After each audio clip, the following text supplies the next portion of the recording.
condemn, poor chap. All right, pledge your tit, please. No, I can stitch. 3 of proline, please.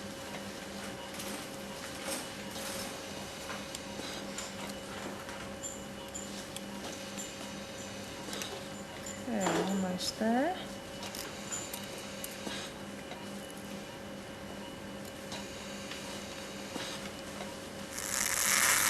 Swabs, please. Yeah, it's okay. And more? No, it's just the consultant, Mr. Spence, wanted to check you were in the loop. Oh.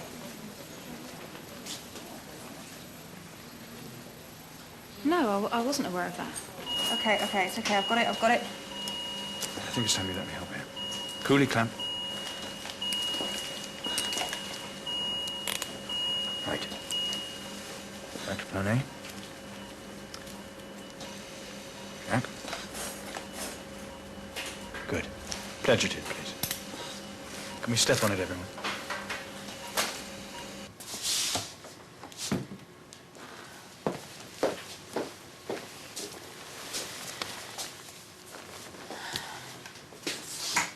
Where the hell have you been?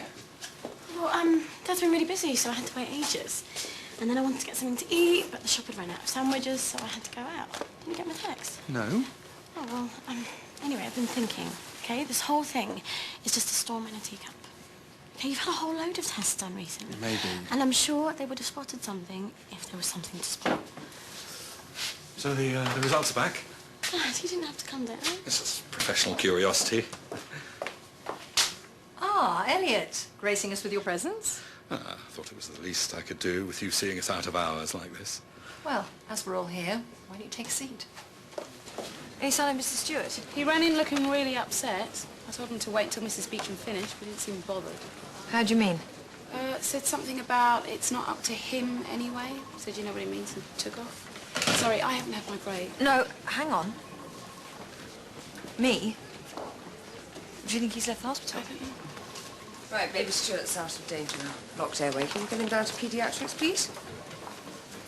Baby's going to be surprisingly robust. Right, I'm assuming the rest of the procedure went well? Yes, of course. Mrs. Stewart's in ITU. Excellent. And Mr. Stewart? Mr. Stewart? Patient's husband with whom you've established such a rapport? Right, have him meet me on ITU. I'll speak to him there. Straight away. Hey. Bet if it was up to you, you wouldn't let anyone look after you at all. What are you on about? I've spoken to your carer, Mrs. May, and to your other carer, Miss Hayes. So you have two. One comes in the morning, one in the evening. You tell both of them that the other's changed the bag when really you've done it yourself. Sean, you're putting yourself in serious danger. I mean, we caught it in time, but if that abscess had burst before we got to it, then... All right. You know, I know all right. you want to be is self-sufficient, but you're not. Sorry, I shouldn't... It's, one thing, you know, when your carer's a seasoned old battle axe. But when she's young, beautiful.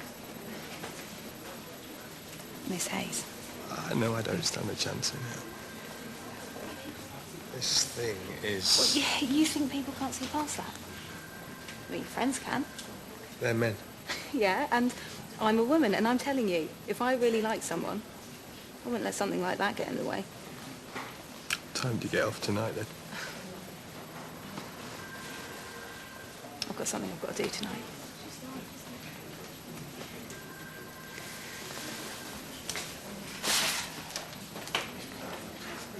Hey. Thank you.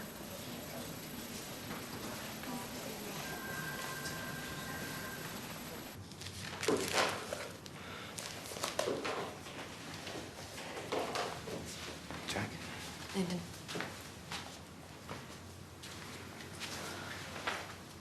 So, Ella's in ITU, and Linford is fine. I could take you up now. Mrs. Beecham would like to talk to you. Mrs. Stewart. I'm a religious man, always have been. My faith is the one thing that's always kept me going. Well, it's not let you down so far. You think so? You can believe in God all you like, but you have to check right and left when you cross the road. I misled her. Excuse me? I hid behind my faith for my own sake. She wanted me to come to these consultations. But instead, I put my trust in God and ignored everything else. Because deep down, I knew in her condition she shouldn't have a child. But it was not what I wanted to hear. So she didn't tell me. She knew how much I wanted a child. So she never pressed it home. How dangerous it was. Is. So you're right. My faith didn't let me down. I did that all on my own. Mr. Stewart. Colour vision is down in both eyes. Field of vision is reduced. Crucially, your optic nerves are swollen. But the bottom line is... That could just be an infection, right? Well, the reality is that your vision in general is not as good as I would have expected. And I'm afraid that this combination of signs and symptoms could indicate a potentially more serious condition. I'm sorry. More serious? More serious than going blind? Seeing as the rest of your eye examination was normal, indicating that this is not linked to sarcoidosis in the eye, we think that the cause of the symptoms is neurological. Neurological? Of course, I wouldn't want to second-guess anything, seeing as this is not my area of expertise. But I am urgently referring you to a neurologist for a CT scan. But you've just had a baby. I'm not worthy of that baby. Mr. Stewart, please, you don't mean that. I ignored everything I knew deep down. I put their lives on the line. So what, you're going to let them down again? If I'm so selfish, I'm prepared to risk them just to get what I want. You can't just leave them to it. I'm not worthy of them. Not worthy of anyone. You're just feeling sorry for yourself. I know it's easier to do that. Look, the truth is always somewhere in the middle. What, do you think Ella exercised no choice of her own? She knew the dangers and she went ahead anyway. She didn't have to. She could have gone on the pill. She didn't have to get pregnant. Yeah, but she did it for me. Exactly. She was prepared to sacrifice herself for you. So you must have done something right. Isn't that what you do when you really love someone? You sacrifice yourself.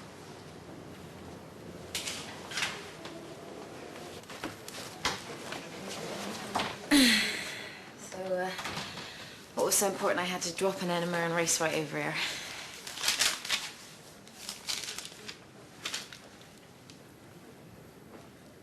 Where did all this come from?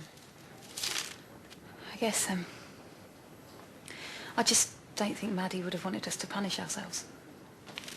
I think we can put Mr. Cullen out of his misery.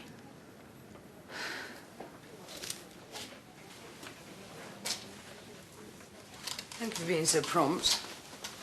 Needs a test report. So when exactly were you going to tell me you nearly lost my patient? We recovered immediately. It was a momentary lapse. A momentary lapse, Ms. Naylor, is all it takes. I'm confident that the patient wasn't compromised. You two are my top registrars. I expected a far more convincing performance from you both. It was me. My momentary lapse, which I unreservedly take responsibility for. Naylor immediately deployed a coolie clamp and the situation was stabilized. It's very noble of you. Quite obviously you're preoccupied with other things. There's not really much to say, is there? I apologize. That'll be all, Mr. Brown.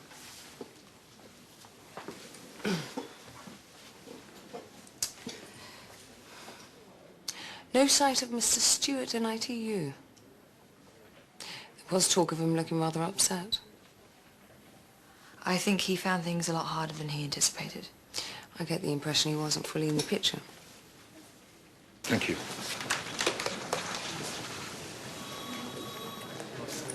Right, I've called a cab for you. Shouldn't be too long, depending on the traffic. They're usually pretty good.